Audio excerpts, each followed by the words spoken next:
Kiyovu na Etincelles zahuriye kuri finali y'igikombe cy'igihugu mu 1985. Umunsi wa finali warageze hari kuri 5 Nyakanga uwo mwaka kuri stade regional. Kiyovu niyo yahabwaga amahirwe kuko yari yasezereye ikipe yari itoroshye na gato muri kimwe cya kabiri bitaga Etincelles, yarewe na Kaporale Ntamarorero Joseph bitaga Akagurube, ari nawe wari kapitene wayo. Kiyovu yari yobowe n'abakinnyi b'abahanga nka Muvara Valence.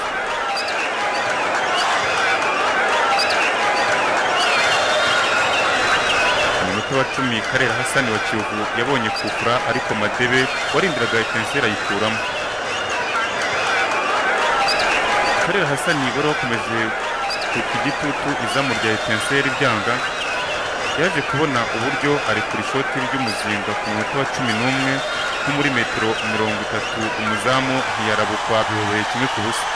Bagiye kuruka ari uko bigihagaze.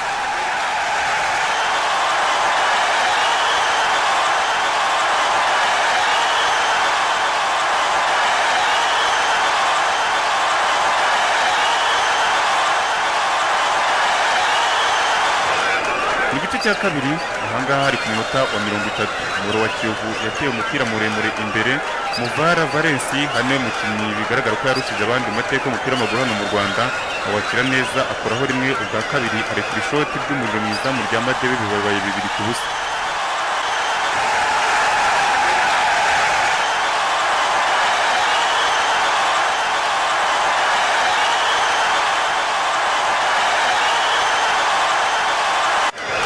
Etincelles ntiyacitse intege ivuga iti namukura ntibyari byoroshye muri kimwe cya kabiri.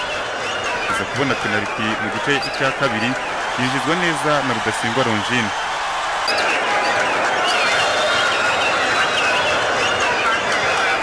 Etincelles yakomeje gushaka uko yakwishyura biranga, umukino urangira utyo.